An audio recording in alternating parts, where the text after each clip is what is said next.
Please subscribe Sadhguru Sai Creations.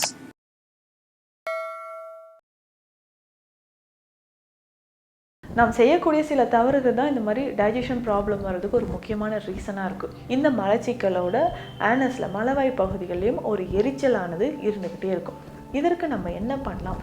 சர்க்கரை நோயாளிகள், அஜீரணம் தொடர்பான பிரச்சனை இருக்குது, இல்லை மலச்சிக்கல் பல வருடங்களாக இருக்குது அப்படின்றவங்க பீரியட்ஸ் டைமில் வரக்கூடிய மசில் கிராம்ஸ் இருக்கும், வயிறு எரிச்சல் இருக்கும், பீரியட்ஸ் டைமில் அதிகமான வாமிட்டிங் சென்சேஷன், அதாவது அடிப்படையில் இருக்கக்கூடிய இந்த வாயு தொல்லை மற்றும் வயிற்றில் இருக்கக்கூடிய புண்களுக்கு மிக சிறந்தது.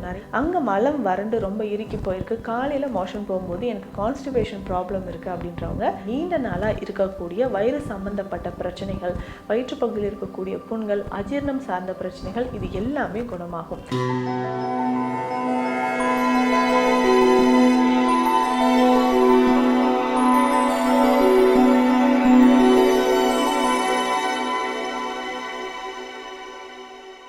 சத்குரு சாய் கிரியேஷன் வியூவர்ஸ் அனைவருக்கும் வணக்கம். நான் டாக்டர் நித்யா, சித்தா ஃபிசிஷியன்.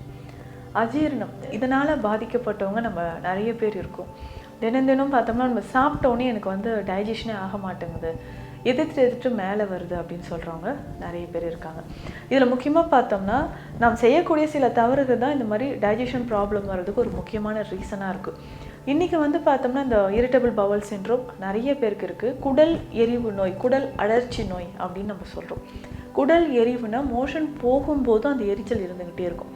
சிலருக்கு ஃபுட்டை வாயில் வச்சாலே வாயில் ஒரு எரிச்சல், காந்தல் இருந்துக்கிட்டே இருக்குது அப்படின்னு சொல்லுவாங்க. ஃபுட்டு வயிற்றுக்குள்ளே போச்சுன்னா எனக்கு ஸ்டொமக்கில் ஒரு பேர்னிங் சென்சேஷன் இருக்குது, ஆசிட் ரிஃப்ளெக்ஸ் ஆகுது, கொஞ்ச நேரத்துக்கு அப்புறம் வயிறு அங்கங்கே இழுத்து பிடிக்கிற மாதிரி ஒரு சென்சேஷன் இருக்குது, உடனே எனக்கு மோஷன் போகிற மாதிரி ஒரு ஃபீல் வருது. குடல் எரிவு நோய் இருக்கிறவங்களுக்கு இந்த பிரச்சனைகள் இருந்துக்கிட்டே இருக்கும். அதுக்கப்புறம் பார்த்தோம்னா மோஷன் போகும்போதும் சிலருக்கு கான்ஸ்டிபேஷன், மலச்சிக்கல் இருக்கிறது, இல்லை அதிகமாக ப்ளீடிங் கலந்து வெளியேறுது, ரத்தம் கலந்து வெளியேற மாதிரியான தொந்தரவுகளும் இருக்குது. ஸோ இந்த மாதிரி இருக்கக்கூடிய நபர்களுக்கு நம்ம உணவில் எது அதிகமாக கவனம் செலுத்தணும், என்னென்ன மாற்றங்கள் செய்தால் இதிலிருந்து விடுபடலாம்? ஸோ நிறைய பேர் இதில் எண்டோஸ்கோப் கூட எடுத்து பார்த்துருப்பீங்க. கேஸ்ட்ரைட்டிஸ் அப்படின்ற ஒரு ப்ராப்ளம் இருக்கும், இல்லை ஜிஆர்டி, லாக்ஸ்லெக்ஸ் அப்படின்ற மாதிரி ரிப்போர்ட்டில் கொடுத்துருப்பாங்க. இந்த கண்டிஷன் இருந்துச்சுன்னா பேசிக்காக ஸ்டொமக்கில் இருக்கக்கூடிய இன்னர் லேயரில் அல்சர் ஃபார்ம் ஆகிருக்குன்னு நம்ம தெரிஞ்சுக்கலாம். இல்லை ஸ்டொமக்கில் இருக்கக்கூடிய ஸ்பிங்டரில் புண்கள் மாதிரி ஒரு அல்சர் ஏற்பட்டு இருந்துச்சுனாலும் இந்த கம்ப்ளைண்ட் நமக்கு தெரியும். இதே மாதிரி தான் ஆனஸ்லேயும், மலவாய் பகுதியிலையும் நிறைய பேருக்கு இந்த புண்கள், அரிப்பு இருக்கிறது, இல்லை பைல்ஸ் மாதிரியான கம்ப்ளைண்ட் இருக்கிறது, ஆனல் ஃபிஷர் இருக்கிறது நிறைய பேருக்கு நம்ம பார்க்குறோம்.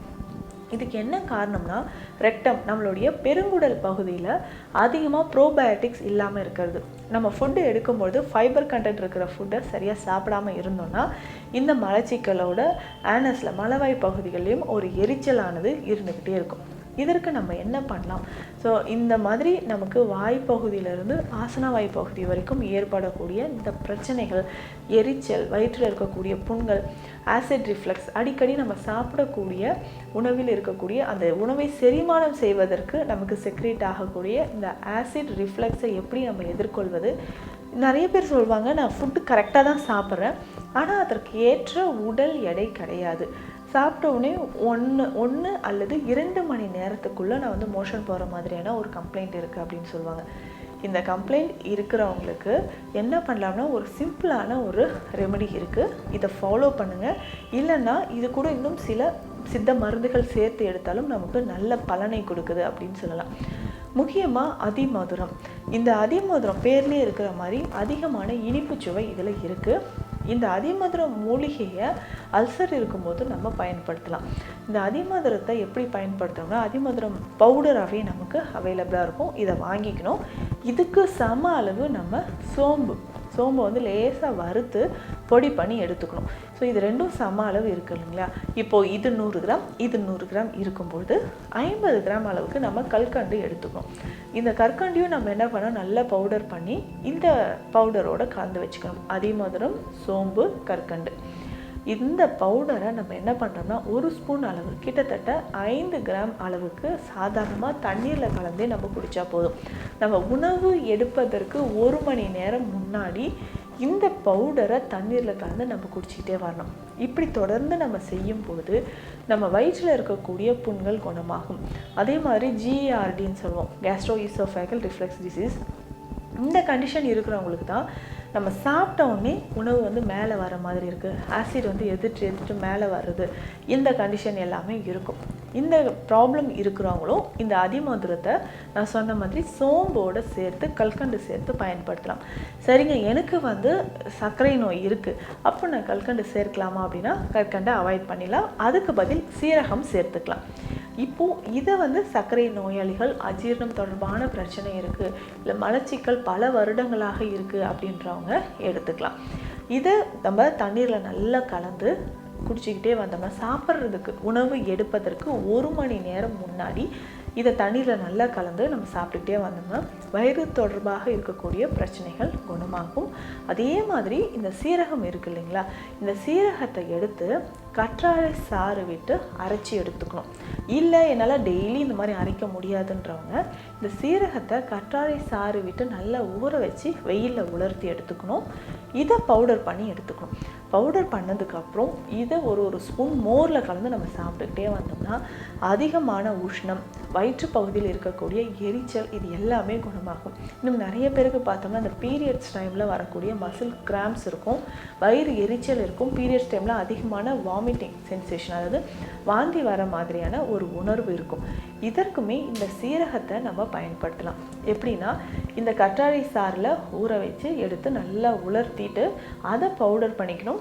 இதை நம்ம மோரோடையோ இல்லை தண்ணீரோடையோ சேர்த்து நம்ம குடிச்சிக்கிட்டே வந்தோம்னா ஸ்டொமக்கில் நிறைய பேருக்கு இருக்கக்கூடிய இந்த வாயு பிரச்சனை இருக்கிறது, சாப்பிட்டோன்னே சரியாமல் இருக்கிறது, அடிக்கடி மோஷன் போகிறது, பீரியட்ஸ் டைமில் இருக்கக்கூடிய மசில் கிராம்ஸ், இதை சரியாக்குறதுக்கும் இந்த சீரகமும் கற்றாழையும் நமக்கு பயன்படுது. சித்த மருத்துவத்தில் பார்த்தோம்னா ஏலாதி சூரணம் அப்படின்ற ஒரு மருந்து இருக்குது. பேர்லேயே இருக்குது பாருங்கள், ஏலாதி. அப்போது இதில் முக்கியமான ஒரு மூலிகை அப்படின்னு பார்த்தோம்னா ஏலக்காய். ஏலக்காயோட பல மூலிகைகள் சேர்த்து நம்ம செய்யக்கூடிய இந்த சூரணம் தான் ஏலாதி சூரணம். நிறைய மருந்து கடைகளில் கேட்டாலே கொடுப்பாங்க. இந்த ஏலாதி சூரணம் அடிப்படையில் இருக்கக்கூடிய இந்த வாயு தொல்லை மற்றும் வயிற்றில் இருக்கக்கூடிய புண்களுக்கு மிக சிறந்தது. நிறைய பேருக்கு ரிப்பீட்டடாக நமக்கு மவுத் அல்சர் வந்துக்கிட்டே இருக்கும், வாயில் புண் வந்துக்கிட்டே இருக்குன்னு சொல்லுவாங்க. வாயில் புண் வந்துச்சுன்னா 2 முக்கிய காரணங்கள் இருக்கும். ஒன்று, அதிகமான உடல் உஷ்ணம். உடல் உஷ்ணம் அதிகமாக இருக்கும்போது வாயில் திரும்ப திரும்ப நமக்கு புண்கள் வர மாதிரி இருக்கும். இல்லைனா ஸ்டொமக் அல்சர் இருந்துச்சுன்னா வாயில் திரும்ப திரும்ப புண்கள் வந்துக்கிட்டே இருக்கும். இந்த 2 கண்டிஷனுக்குமே இந்த ஏலாதி சூரணம் மிக சிறந்த ஒரு மருந்தாக இருக்குது. இதை தொடர்ந்து நம்ம சாப்பிட்டுக்கிட்டே வந்தோம்னா வயிற்றில் இருக்கக்கூடிய புண்கள் குணமாகும். அதே மாதிரி ஆசனவாய் பகுதியில் எரிச்சல் இருக்குது அப்படின்னா கடுக்காயோட துத்தி இலைகளையும் நம்ம பயன்படுத்தலாம். துத்தி இலைகள் நிறைய இடங்களில் கிடைக்கும், இல்லை துத்தி இலை பவுடர் ஃபார்ம்லேயும் நமக்கு கிடைக்கும். இதை கடைகள்லேருந்து நம்ம வாங்கிக்கணும். அதே மாதிரி கடுக்காய் பவுடர், இது 2யுமே சம அளவு கலந்து எடுத்துகிட்டு இரவு தூங்கும் பொழுது வெதுவெதுப்பான தண்ணீரில் ஒரு 2 கிராம் அளவுக்கு இந்த துத்தி பவுடரையும் கடுக்காய் பவுடரையும் சேர்த்து தண்ணீரில் நம்ம குடிச்சிக்கிட்டே வரணும். இந்த மாதிரி குடிக்கும்போது முக்கியமாக ரெக்டம், பெருங்குடல் பகுதியில் நமக்கு இருக்கக்கூடிய பிரச்சனைகள், அங்கே மலம் வறண்டு ரொம்ப இறுக்கி போயிருக்கு, காலையில் மோஷன் போகும்போது எனக்கு கான்ஸ்டிபேஷன் ப்ராப்ளம் இருக்குது அப்படின்றவங்க துத்தி இலை பவுடரோட கடுக்காய் பவுடர் சேர்த்து இரவு நேரத்தில் எடுக்கலாம். அதே மாதிரி நிறைய பேர் கடுக்காய் சூரணம் மட்டுமோ, இல்லை திரிஃபலா சூரணம், இல்லை நிலாவாரை, பொன்னாவாரை, இந்த மாதிரி சூரணங்களை எடுப்பீங்க. பைல்ஸ் கம்ப்ளைண்ட் இருக்கிறவங்க நான் சொன்ன மாதிரி இந்த துத்தி பவுடரோட கடுக்காயும் சேர்த்து சாப்பிட்டுட்டே வாங்க. உணவு முறைகள் பொறுத்த வரைக்கும் மோர் நிறைய உணவில் சேர்த்துக்கணும். இந்த மோரில் கருவேப்பிலை நிறைய சேர்த்து குடிச்சிட்டே வந்தோம்னா இதில் இருக்கக்கூடிய பெஸ்ட் ப்ரோபயோட்டிக் நம்ம குடல் பகுதியில் இருக்கக்கூடிய புண்களை குணமாக்கும். அடிக்கடி தயிர் சேர்த்துக்கலாம். தயிரோட கொஞ்சம் நாட்டு சர்க்கரை சேர்த்து டெய்லி சாப்பிட்டுக்கிட்டே வந்தோம்னா உடல் உஷ்ணத்தை தணிக்கிறது மட்டும் இல்லாமல் நம்ம குடல் பகுதியில் இருக்கக்கூடிய புண்களை ஆற்றுவதற்கு இந்த தயிரும் நாட்டு சர்க்கரையும் ரொம்ப சிறந்தது. அதே மாதிரி உணவில் நம்ம பார்த்தோம்னா கம்பஞ்சோறு அடிக்கடி உணவில் சேர்த்துக்கணும். எதற்காக சொல்கிறோம்னா உடலில் இருக்கக்கூடிய அதிகப்படியான உஷ்ணத்தை குறைப்பதற்கு கம்பு நமக்கு பயன்படுது. நிறைய பேருக்கு ஸ்டாமினா இல்லாமல் இருப்பாங்க. அதுக்கப்புறம் குடல் புண் இருக்கிறவங்க எந்த உணவு சாப்பிட்டாலும் அப்சார்ப்ஷனே இல்லை, அண்டர் வெயிட்டில் இருக்கிறேன் அப்படின்னு ஃபீல் பண்ணுறவங்க கம்பு சோறை எடுத்துக்கலாம்.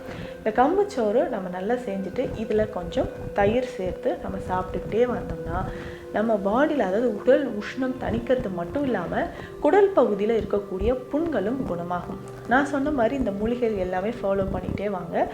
ரொம்ப நாளாக, நீண்ட நாளாக இருக்கக்கூடிய வயிறு சம்பந்தப்பட்ட பிரச்சனைகள், வயிற்றுப்பகுதியில் இருக்கக்கூடிய புண்கள், அஜீரணம் சார்ந்த பிரச்சனைகள், இது எல்லாமே குணமாகும். மீண்டும் அடுத்த பதிவில் சந்திக்கலாம். நன்றி.